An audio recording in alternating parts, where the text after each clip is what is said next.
하나님께서 오늘 우리에게 주시는 말씀은요, 에베소서 1장 1절에서 2절까지 딱 2절 말씀이니까 우리 함께 우리 한 목소리로 오늘 말씀 우리 읽도록 하겠습니다. 시작. 하나님의 뜻으로 말미암아 그리스도 예수의 사도된 바울은 에베소에 있는 성도들과 그리스도 예수 안에 있는 신실한 자들에게 편지하노니, 하나님 우리 아버지와 주 예수 그리스도로부터 은혜와 평강이 너희에게 있을지어다. 아멘, 아멘. 오늘 이 기도 모임 시간과 또 내일 주일 예배 시간을 통해서는 이 똑같은 이 본문을 가지고 에베소서가 이제 시작되는 서론이라고 할 수 있는 이제 이 내용을 이렇게 같이 나누는 시간을 가져보려고 합니다. 그래서 사실 이제 제가 이렇게 어제 말씀을 이렇게 준비하면서 하나님께서 처음에 이제 감동을 주셔서 이렇게 나누려고 했던 그 주제가 있어서 에베소서 말씀을 주셨고, 또 그렇게 준비를 시작하는데 하나님께서 준비하는 가운데 이 다른 방향으로 이렇게 인도를 하셔서 그렇게 그 말씀을 이제 준비하게 돼서 오늘 이제 이 말씀을 오늘 나누고 이제 내일 계속 살피려고 하는데, 먼저 이제 우선 이 에베소서라는 이 말씀, 이 에베소서라는 그 성경의 말씀은 제목처럼 이 본문 이 1절, 우리가 아까 읽었던 그 1절 말씀에 우리가 볼 수 있는 바와 같이 이 말씀은 사도 바울이 에베소에 있는 에베소 교회 성도들에게 보내었던 편지입니다. 이제 서신서라고 이제 말을 하는데, 그래서 1절을 다시 보면은 하나님의 뜻으로 말미암아 그리스도 예수의 사도된 바울은 에베소에 있는 성도들과 그리스도 예수 안에 있는 신실한 자들에게 편지하노니.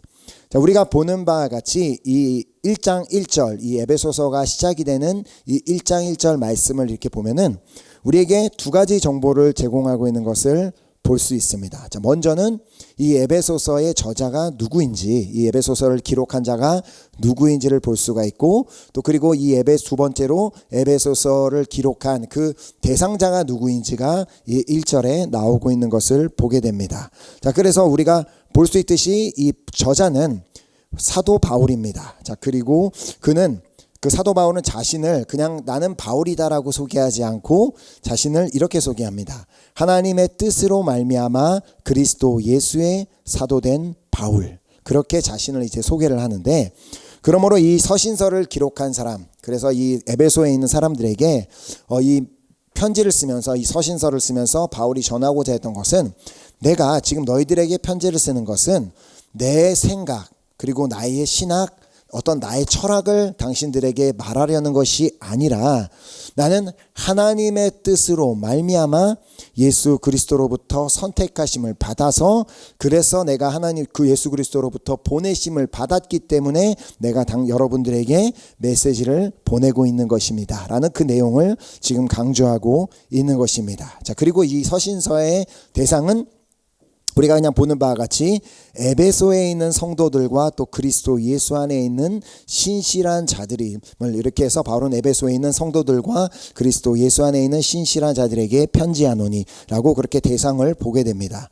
근데 사실 이 말씀을 이 한국어 성경으로 보면은 에베소에 있는 성도들과 그리고 그리스도 예수 안에 있는 신실한 자들이라고 해서 마치 두 분류의 사람들에게 이렇게 메시지를 쓴 것 같은 그런 느낌으로 이렇게 번역이 되었습니다. 근데 사실 그 원어 성경에 보면은 에베소에 있는 성도이며 그리스도 예수 안에 있는 그 신실한 자들이라고 기록한 것을 볼 수 있습니다. 그래서 이제 불어로 이제 내용을 보면은 이게 구분이 되어 있는 게 아니라 aux saints et fidèles en Christ Jésus qui sont à Éphèse. 그러니까 한마디로 성도이며, 그러니까 그 에베소에 있는 성도이며 신실한 자들에게 내가 편지를 기록하고 있습니다라는 그런 내용입니다. 그러니까 구분된 자들이 아니라 그냥 한 이제 부류의 사람들을 이제 말을 하고 있는데, 이 말의 뜻은 사도 바울이 기록한 이 서신서는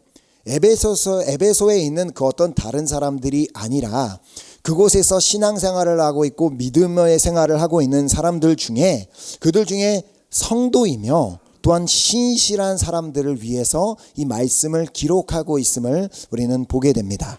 자, 또 실제로 사도 바울은 에베소에 이처럼 이렇게 성도이며 신실한 사람들이 있다는 사실을 알고 있었음을 우리는 1장 15절에서 볼 수 있습니다. 1장 15절에 이로 말미암아 주 예수 안에서 너희 믿음과 모든 성도를 향한 사랑을 나도 듣고, 그래서 이 에베소 교회 안에는 이렇게 믿음과 또 이렇게 사랑이 있는 그런 사람들이 있는 것을 사도 바울이 알고 그들을 향해 편지를 썼다는 것입니다.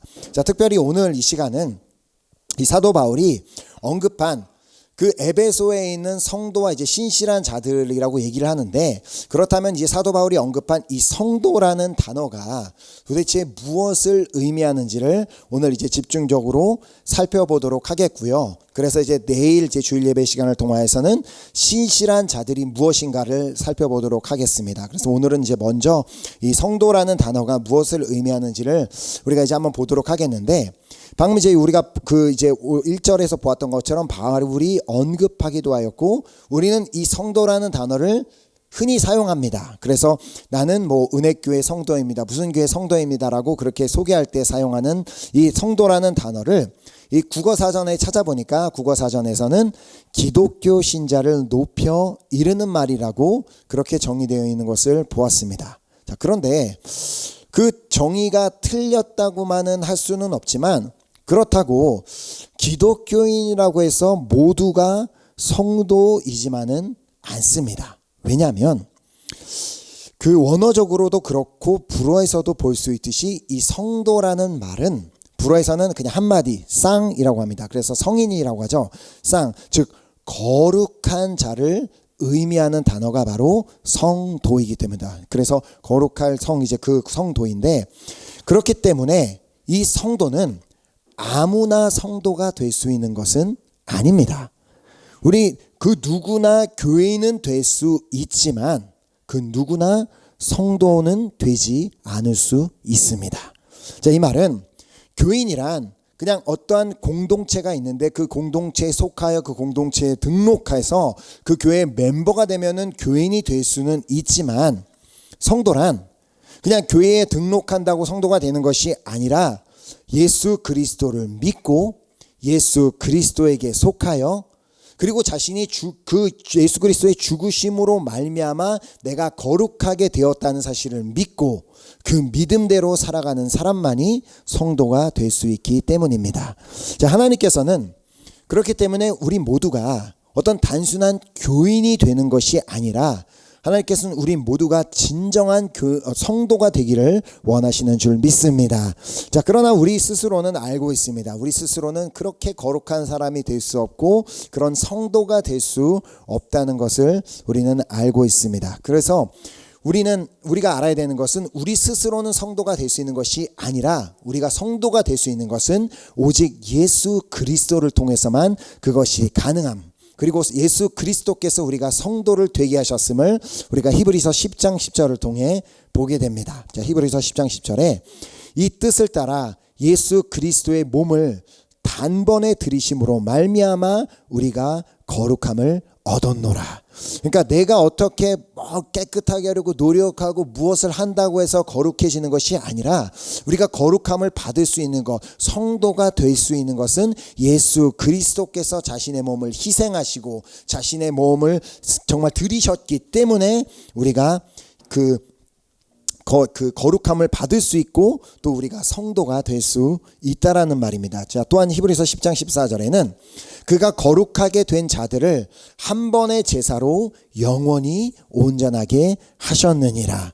자, 우리가 잘 알고 있지만 구약에서 보면은 이 거룩함을 얻기 위해 자신의 이제 죄의 문제를 해결하고 깨끗함을 받고 거룩함을 얻기 위해서는 계속해서 이 동물을 가져가서 그 동물의 피를 흘리는 제사를 드려야 했지만, 이제는 예수 그리스도께서 스스로 제물이 되셔서 자신의 피를 다 흘려주심으로 말미암아 우리를 이제는 영원히 온전케 하여 주셨다는 말입니다. 즉, 그러므로 성도가 무엇이냐면 예수 그리스도의 희생으로 말미암아 자신이 거룩하게 되었음을 믿는 자, 그리하여 그 거룩하게 받은 그 거룩함을 잃지 않도록 성도답게 살아가려고 노력하는 사람이 바로 성도라는 것입니다. 자, 다시 말씀드리면 성도란 예수 그리스도의 희생으로 말미암아 우리가 거룩하게 되어서 내가 예수 그리스도로 말미암아 거룩하게 되었기 때문에 이제 이 받게 된 그 거룩함을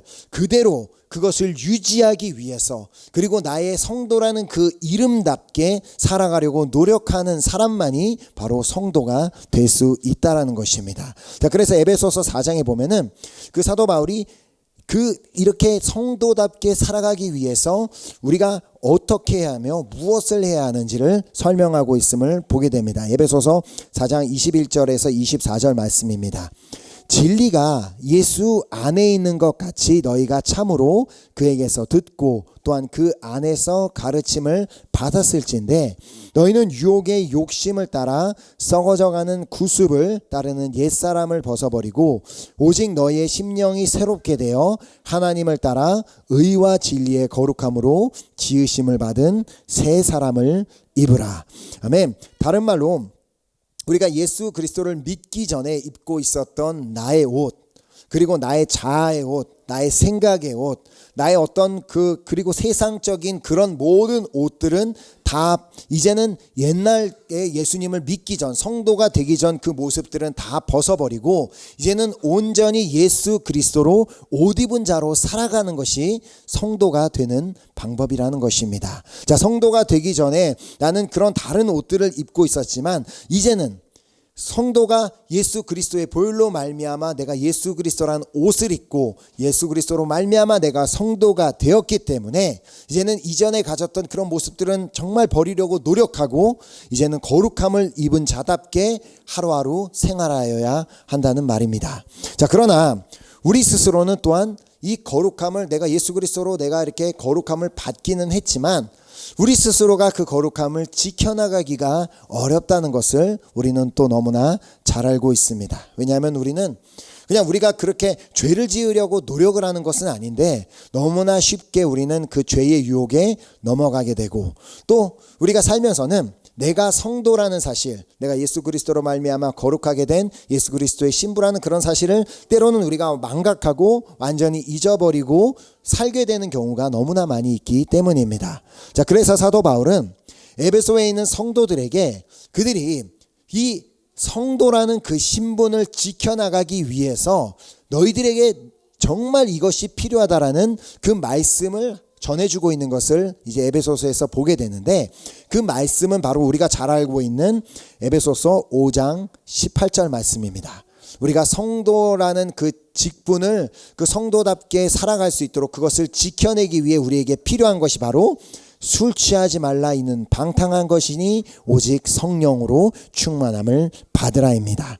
자, 이전부터 이렇게 세상에 일어나는 수많은 사건들, 특별히 이제 우리가 한국에서 일어나는 수많은 사건들을 접하는 걸 보면 뭐 일어나는 살인 사건, 뭐 강간 사건, 수많은 사건들이 대부분 많이 술과 연관이 되어 있는 것을 보게 됩니다. 술에 취했기 때문에 취해서 내가 무엇을 했는지 기억이 잘 나지 않는다. 내가 술에 취했기 때문에 어떻게 했는지 잘 모른다라고 그렇게 변명을 하는 것을 보게 됩니다. 자, 이처럼 술에 취하게 되고 술이 아닌 그 어떤 다른 것에 세상의 것이든 뭔가에 중독이 되거나 그런 것들에 취하게 되면 나는 내가 지금 무엇을 잘못하고 있는지를 깨닫지 못하게 됩니다. 자, 반면 우리가 성령으로 취하게 되고 성령으로 충만하게 된다면 내가 지금 무엇을 잘못하고 있는지는 금방 깨닫게 됩니다.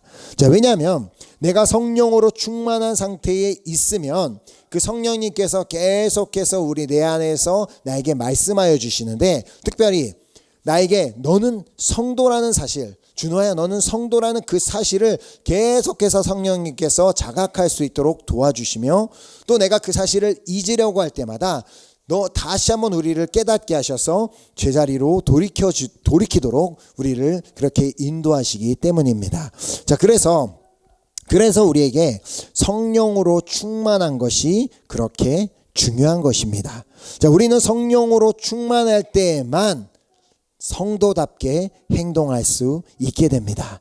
자, 그렇다면 성령 충만한 성도에게는 도대체 어떠한 일이 일어나게 되는지, 그냥 성도가 아니라, 그냥 교인이 아니라 성령 충만한 성도에게는 어떠한 일들이 일어나는지를 에베소서 5장 이제 19절부터 볼 수가 있는데, 먼저 첫 번째로 19절에 보면 성령 충만한 성도는 찬양하게 된다라고 말씀하고 있습니다. 자, 에베소서 5장 19절에 시와 찬송과 신령한 노래들로 서로 화답하며 너희의 마음으로 주께 노래하며 찬송하며. 우리가 이렇게 이 교회라는 이 건물, 한 건물 안에, 한 장소에, 한 곳에 모여서 함께 찬양을 부를 수 있는 것은 큰 은혜입니다. 자, 다 경험해 보셔서 아시겠지만 우리가 계속해서 지금 이 상황 때문에 이 꽁피느먼 기간이나 또 이 꾸프프 때문에 혼자서 이렇게 집에서 예배를 드릴 때에는 그 옆집도 신경 쓰이고 환경도 많은 것들이 신경이 쓰여 마음껏 찬양하기도 어렵고 또 마음껏 기도하기도 어렵다는 것을 아실 것입니다. 자, 그나마 이제 우리 선교센터는 너무 감사하게 지하실에서 우리가 이렇게 마음껏 이렇게 찬양을 하면서 녹음을 해도 큰 이제 방해가 되지 않는 것으로 믿고 있는데, 사실 옆집 식구들이 자꾸 이사를 가는 거 보니까 자꾸 무슨 소리가 이상한 소리가 나서 이사를 가는 것 같기도 하지만, 그래도 그렇게 우리가 교회에서 예배드리는 것과 또 집에서 예배드리는 것이, 그것이 엄연한 차이가 있습니다. 자, 그래서 우리가 이렇게 교회라는 이 한 공간에서 함께 찬양하는 것이 우리에게는 매우 큰 힘이 되고 또 매우 큰 은혜가 될 수 있는데, 또 그렇다고 해서 또 한 공간에서 모두가 똑같은 찬양을 드리고 있고 똑같은 예배를 드리고 있음에도 불구하고 모두가 똑같은 은혜를 경험하는 것은 아닙니다. 자, 그렇다면 그 차이가 어디에 있냐면 바로 이 오늘 이 방금 읽은 이 19절 말씀에 있는 것처럼 내가 지금 마음으로 노래하고 마음으로 찬양하고 있는지, 아니면 그냥 입으로만, 입술로만 찬양하고 노래하고 있는지에 따라서 그것이 차이가 달라지게 되어 있습니다. 자, 그래서 성령으로 충만한 사람이라면 자연스럽게 마음에서부터 흘러나오는 찬양을 드리게 되고 마음에서부터 흘러나오는 고백을 하나님께 드리게 됩니다. 자, 그래서 모든 그 찬양의 고백이, 그 가사의 고백 하나하나가 진정으로 나의 고백이 되어 주님 앞에 찬양으로 올려드리게 되고 하나님께서는 그 찬양의 제사의 향기를 받으시게 되는 것입니다. 자, 지금까지도 그래왔지만 저는 특별히 우리 모든 우리 은혜교회 우리 식구들은 다 성령 충만한 성도가 되어, 그냥 성도가 아니라 성령 충만한 성도가 되어 하나님께서 기뻐 받으시는 그 찬양을 올려드릴 수 있기를 간절히 소망하며 축복합니다. 아멘. 자, 시편 135편 3절에 여호와를 찬송하라. 그는 선하시며 그의 이름이 아름다우니 그의 이름을 찬양하라. 아멘. 이 시편 기자의 고백처럼 우리가 하나님을 찬양함에 있어서는 우리의 어떤 환경과 상황, 그리고 특별히 우리의 감정과는 아무런 상관이 없습니다. 지금 내가 도무지 나는 찬양할 감정이 아니에요. 찬양할 기분이 아니에요. 내가 지금 뭘 찬양을 합니까? 라는 그런 상황에 있다 할지라도 하나님은 여전히 선하시기 때문에, 주님의 이름은 여전히 아름답기 때문에 찬양할 이유가 있다는 것입니다. 자, 그러므로 우리 모든 성도는 전천후 예배자가 되어야만 합니다. 자, 우리 스스로는 정말 내 마음이 따라주지 않는데, 감정이 그렇게 되지 않는데 그렇게 주님을 찬양하고 예배하는 것이 어렵겠지만, 그렇기 때문에 내 안에 계신 성령님께 도우심을 구하며 그렇게 성령의 충만을 구하게 된다면 성령님께서 친히 우리가 전천후 예배자가 될 수 있도록 우리를 도와주실 것이며, 또한 우리가 어떠한 감정 가운데서도 어떠한 상황 가운데서도 마음으로 찬양할 수 있도록 도와주실 줄 믿습니다. 자, 아멘. 그리고 이제 두 번째로 성령이 충만한 성도는 감사하게 된다라고 에베소서 5장 20절이 말씀합니다. 자, 에베소서 5장 20절 말씀을 보면 범사의 우리 주 예수 그리스도의 이름으로 항상 아버지 하나님께 감사하며. 자, 과연 내가 나는 내 스스로 나는 성도답게 살고 있는가, 그것을 이제 확인해 보려면 과연 나는 하나님께 항상 감사하고 있는지만 확인해 보면 됩니다. 자, 여기서 말씀에서 볼 수 있듯이 지금 내가 감사하는 이유가 나에게 하나님께서 무엇을 해주셨기 때문에 감사하고, 나의 어떤 기도에 응답해 주셨기 때문에 감사하고, 그리고 어떤 나에게 놀라운 기적을 행하여 주셨기 때문에 감사하는 것이 아니라 그냥 범사에 우리 주 예수 그리스도의 이름으로 항상 아버지 하나님께 감사하는 것입니다. 자, 그래서 사도 바울은 아버지 하나님께서 우리에게 베풀어 주신 놀라운 은혜가 있기 때문에, 그렇기 때문에 우리는 충분히 감사할 수 있음을 에베소서 말씀을 통해 말씀하고 있음을 보게 됩니다. 자, 그래서 사실 이 에베소서 말씀을 기록한 사도 바울은 이 말씀 자체를 감옥에서 기록했습니다. 옥중서신이라고 하는데, 감옥에 있는 사람이 뭘 감사할 것이 있어서 범사에 우리 주 예수 그리스도의 이름으로 항상 감사하게, 그러나 그 감옥에 있다 할지라도 하나님의 은혜는 동일하기 때문에 바로 사도 바울이 감사했던 것입니다. 자, 그래서 한번 1장 이제 3절을 보면은 에베소서 1장 3절에 찬송하리로다 하나님 곧 우리 주 예수 그리스도의 아버지께서 그리스도 안에서 하늘에 속한 모든 신령한 복을 우리에게 주시되. 자, 여기서 이제 그 사도 바울이 우리가 감사할 이유가 있는데, 그 감사할 이유가 무엇이냐면 바로 하나님 곧 우리 주 예수 그리스도의 아버지께서 그리스도 안에서 하늘에 속한 모든 신령한 복을 우리에게 주셨기 때문에 감사할 이유가 있다라고 말씀하고 있습니다. 자, 이게 뭐냐면 우리가 감사할 이유는 하나님께서 우리에게 이미 하늘에 속한 모든 신령한 복을 주셨기 때문이라고 말씀하고 있는 것입니다. 자, 그런데 우리가 여기서 말하는 이 복은 우리가 흔히 생각하는 우리가 이렇게 삶에서 받을 수 있는 축복이 아니라, 특별히 여기에서는 신령한 복이라는 그 정확한 그 단어를 사용하였습니다. 신령한 복, 영적인 복입니다. 자, 그 영적인 복이 무엇인지 다음 이제 4절 5절을 통해 볼 수 있습니다. 곧 창세전에 그리스도 안에서 우리를 택하사 우리로 사랑 안에서 그 앞에 거룩하고 흠이 없게 하시려고 그 기쁘신 뜻대로 우리를 예정하사 예수 그리스도로 말미암아 자기의 아들들이 되게 하셨으니. 자, 우리에게 주신 그 신령한 복, 그 영적인 복이 무엇이냐면 바로 예수 그리스도로 말미암아 하나님의 자녀가 될 수 있도록 허락하여 주신 복입니다. 자, 그래서 에베소서 2장 3절은 말씀하죠. 전에는 우리도 다 그 가운데서 우리 육체의 욕심을 따라 지내며 육체와 마음에 원하는 것을 하여 다른 이들과 같이 본질상 진노의 자녀이었더니. 자, 우리는 다 본질상 그냥 태생적으로 진노의 자녀였습니다. 자, 그러나 하나님께서 우리에게 놀라운 복을 허락하여 주셨는데, 그 복이 바로 요한복음 1장 12절 말씀처럼 예수 그리스도를 영접하는 자, 곧 그 이름을 믿는 자들에게는 하나님의 자녀가 되는 권세라는 그 놀라운 복을 우리에게 허락하여 주셨다는 것입니다. 자, 바로 우리는 이 신령한 복, 이 영적인 복을 받았기 때문에 우리는 항상 감사할 이유가 있는 줄 믿습니다.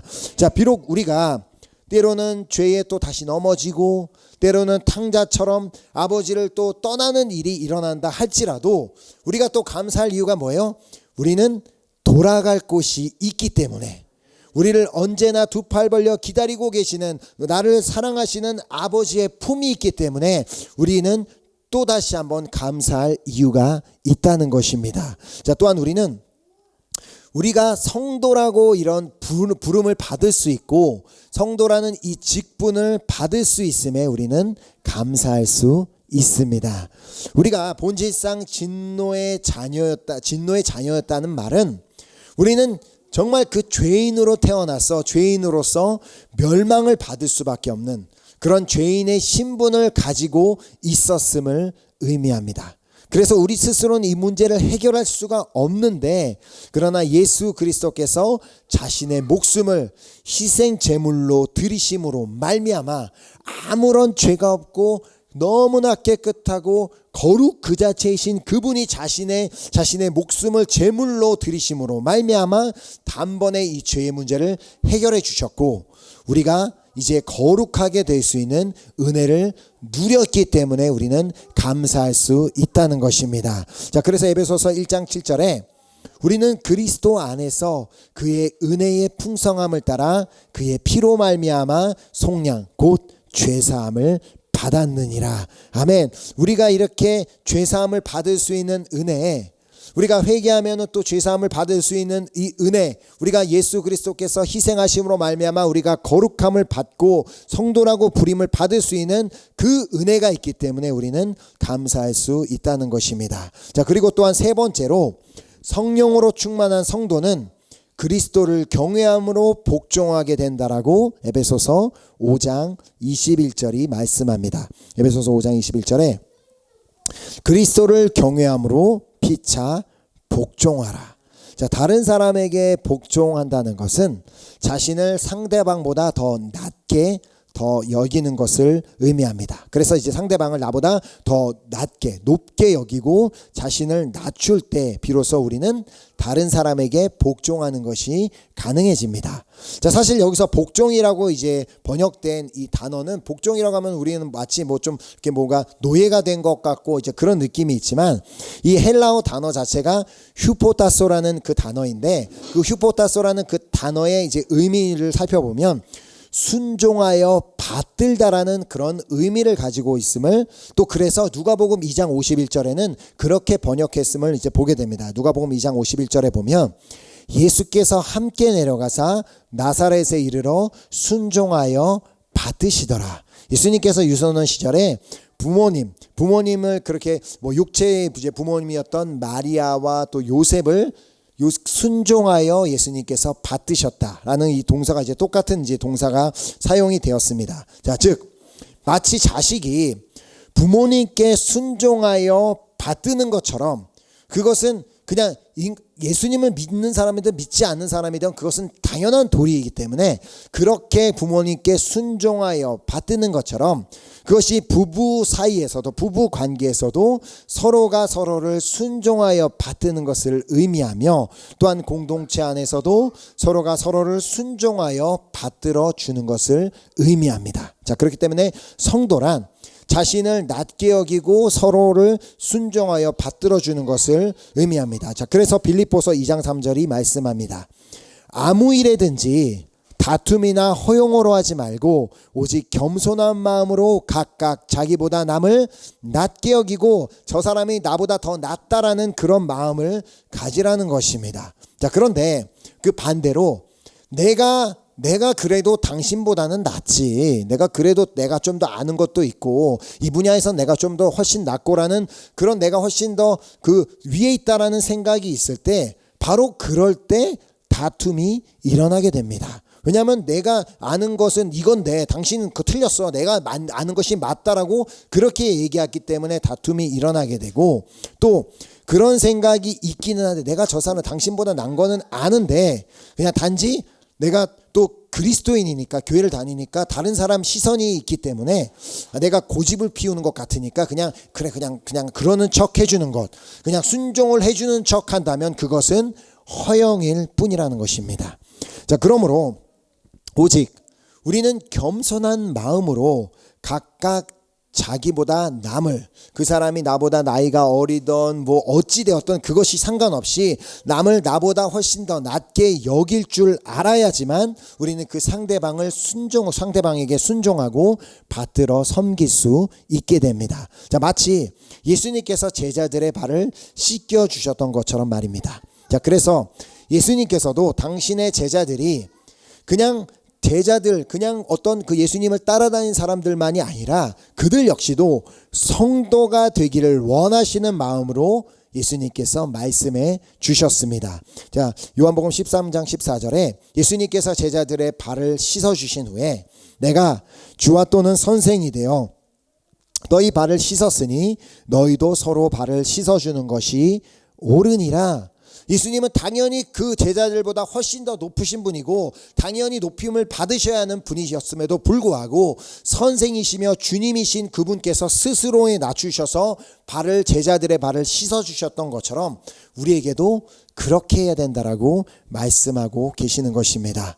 자, 바로 이것이 예수님께서 제자들에게만 주신 말씀이 아니라 우리 한 사람 한 사람에게도 주신 말씀이기 때문에, 우리 성도인 한 사람 한 사람에게도 주신 말씀이기 때문에 내가 예수를 믿는다라고 말하고 나는 예수님을 경외합니다라고 말을 한다면 그리스도를 경외함으로 서로 복종하라라고 우리에게 말씀하여 주시는 것입니다. 내가 너에게 그렇게 말을 했기 때문에 너가 나를 경외한다면 나를 경외하는 마음을 가지고 너도 다른 사람에게 섬기고 순종해야 한다는 것을 말씀하여 주십니다. 자, 물론 이 역시도 내 스스로는 모든 사람에게 순종하는 것, 또 모든 사람에게 보다 나를 낮추어서 받들어주는 것이 어렵지만, 그때 역시도 내 스스로는 힘들기 때문에 그때 역시도 성령님의 도우심을 구한다면 성령님께서 친히 그 어떤 사람이든지 또 그 상대방이 누구이든지 그에게 순종하며 또 받들어주고 섬길 수 있는 힘을 부어주실 줄 믿습니다. 자, 그래서 에베소서 이제 5장 6장과 6장에 보면 우리의 수많은 인간 관계들 중에서 또 특별한 이제 중요한 관계, 그 중에 이제 부부 사이에서, 또 부모와 자식 사이에서, 또 그리고 종과 상전의 사이에서 바로 그 관계 가운데 그리스도를 경외함으로 피차 서로 복종할 것을 말씀해 주심을 보게 됩니다. 자, 바로 예수님께서, 주님이신 예수님께서, 스승이신 예수님께서 스스로 낮아지셨던 것처럼 나도 남편 앞에서 스스로를 낮추고, 나도 아내 앞에서 스스로를 낮추고, 나도 부모님 앞에서 스스로를 낮추고, 내가 부모의 입장에서도 자녀들 앞에서 스스로를 낮추고, 또 직장 상사 앞에서도 스스로를 낮추고, 그리고 또 어떤 친구들 사이에서도 스스로를 낮추고, 그리고 교회 식구들 앞에서도 스스로를 낮출 수 있도록, 내 스스로는 그것이 쉽지 않기 때문에 언제나 성령님의 도우심을 구할 때 성령님께서 친히 우리가 그렇게 성도답게 스스로를 낮추고 섬길 수 있는 그 힘을 부어주실 것을 믿습니다. 자, 바로 성령님께서 우리에게 이 성도의 신분을 지켜나갈 힘을 공급해 주실 수 있다라는 말입니다. 자, 하나님께서는 바로 오늘 이 자리에서 예배드리는 우리 한 사람 한 사람이 다 성도가 되기를 원하고 계심을 믿습니다. 그냥 어떤 의미 없이 그냥 그리스도인이니까 교회 다니니까 그냥 성도가 아니라 정말 그 성도라는 이름 자체가 가진 의미처럼 하나님께서는 정말 그 이름에 합당한, 그 성도라는 신분에 합당한 우리 한 사람 한 사람이 되기를 원하고 계심을 믿습니다. 자, 그 또한 그냥 성도가 되는 것이 아니라 성령 충만한 성도가 되기를 원하고 계심을 또한 믿습니다. 자, 성도라는 이름이 가진 그 의미처럼 거룩한 자, 거룩한 사람이라는 그 의미처럼 거룩한 자로 살아가기 위해서는 반드시 누구의 도움이 필요하다고요? 성령님의 도우심이 필요합니다. 왜냐하면 우리 스스로는 그 거룩함을 지켜나갈 방법이 없기 때문에, 그렇기에 항상 성령님의 도우심을 구함으로 말미암아 내가 성도라는 신분을 정말 계속해서 우리가 정말 지켜나갔으면 좋겠고, 그 성도의 신분을 지켜나가기 위해서는 내가 어떤 은혜로, 어떤 그 사랑으로 이 성도라는 신분을 얻게 되었는지를 기억하시기 바랍니다. 자, 그리하여 이 성도라는 귀한 신분을 지켜나가기 위하여 우리 모두가 항상 성령 충만을 구하고, 또 그렇게 성령 충만을 구함으로 말미암아 우리가 성도답게 항상 찬양하고 또 항상 감사하며 또 항상 서로를 섬기는 그런 우리 은혜교회 귀한 성도님들이 될 수 있기를 예수 그리스도 이름으로 축복합니다. 아멘.